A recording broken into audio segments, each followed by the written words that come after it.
Guys, tonight's true scary story is absolutely the most insane thing I've ever read out of all my stories. A girl gets dragged to actual hell, and this experience forever changed her life. Burn some freaking sage or something after this one, because woo! Also, if you want to send me your true scary story, my email is in my bio. It is kaisespooky@gmail.com. Okay, let's go on this ride. So today's submitter's name is Trixie, and in 2014, Trixie was going through a lot of emotional stress. She was going through a lot at this time, and she moved to a decent-sized place in Myrtle Creek, Oregon. So the property had a porch, and she would sit on the porch and then she would just listen to music and she would pray for hours. That was her thing. This was something that she would do to help her cope with what she was going through at the time. It was always so dark though, you could never see past the porch light. And one day at 3 a.m., she's doing her regular thing. She's sitting on the porch, but this night she didn't pray for some reason. For some reason, she was just going through too much. She had too much on her mind and she just wasn't praying. She was occupied by other things. She said that she just felt uneasy and she felt like something was like watching her, and she kept hearing things like noises in front of her, but she couldn't see anything because it was so dark outside.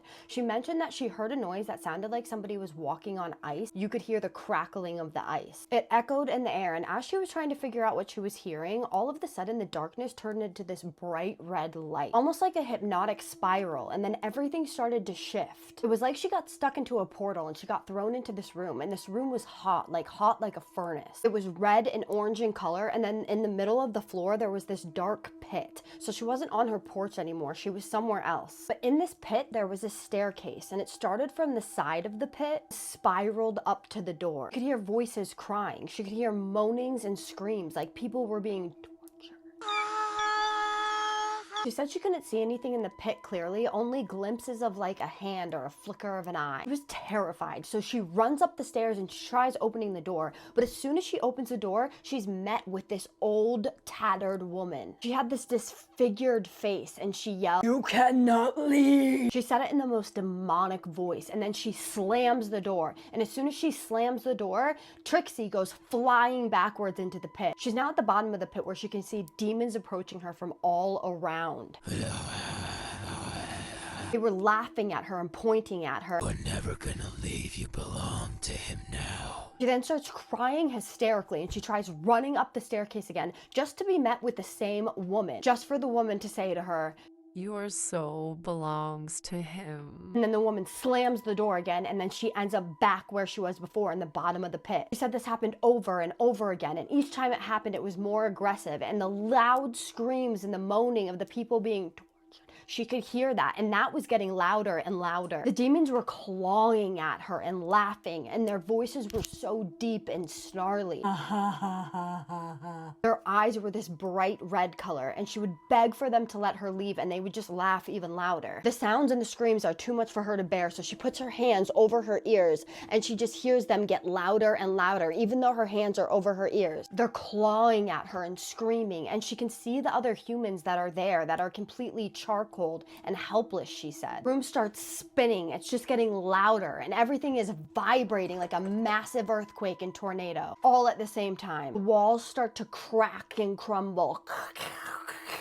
And then she sees him, and he claims to be the devil. He said he was going to take her soul. He was huge, 7 feet tall, very muscular. He had hooves for feet, black eyes, and horns that curled to a point. His teeth were sharp and stained red, and his voice was unlike anything she had ever heard. So loud, massive, and like indescribable. This is where she's like, "No, you cannot have my soul. You cannot take my soul." And she starts to pray. This praying pissed him off because he got dark real quick. He starts telling her that she's unlovable, that she's a horrible little human, and that he can have her if he wants to. She's praying, and she's praying louder and louder. She said this felt like an eternity, when as soon as she said, "Jesus, save me," and all of a sudden she feels her body be pulled backwards, and she can see this room again, and everything starts to get smaller. The devil, or whoever it was that said he was the devil, starts reaching out and trying to grab her and screaming,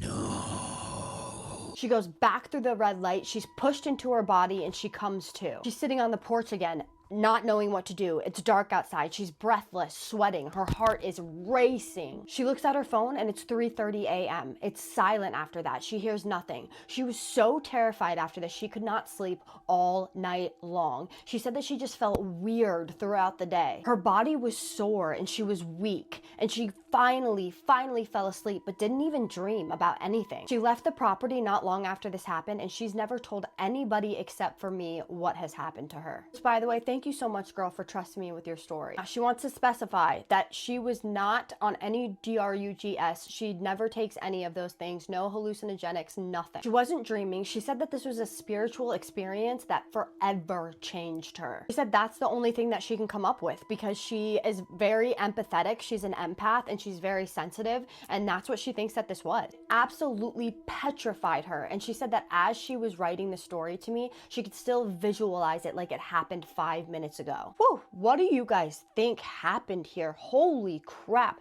that is crazy. Like, did she see actual hell? And if she did, why? Like, what? She prays all the time, every single day. This is where I think that when you are praying to God and when you are getting closer to God, in my opinion, this is when things like that start to attack. They start to latch onto you and they will attack because they do not want you to go into that direction. So what do you guys think? Do you think that too? Or what do you think happened to her? What do you think she can do to maybe kind of like help her get through how much she was traumatized by this? She will be in the comments. So if you guys have any questions or suggestions, drop them in the comments. She's going to see everything. Guys, like I said before, if you want to send me your true scary story and you want me to recount it on here, my email is in my bio. It's kaisespooky@gmail.com. Guys, don't be afraid to send me your stories. They're going to get read. I promise you. All of your stories are worthy of being told and being read. I promise you. I just have to get through them. My name is Kaisa, and I tell true scary stories that you guys submit to me on here every single night. If you like that, hit that follow button. I love you guys so much. Seriously, you are the best. Like I said, all of your stories are worthy to be read and told. And I love all of your comments, all of your support, everything. Every one of you mean so much to me. Thank you so much. Also, I need you guys to do one more thing for me. And what is that? Have a spooky night. Love you guys. See you in the next one.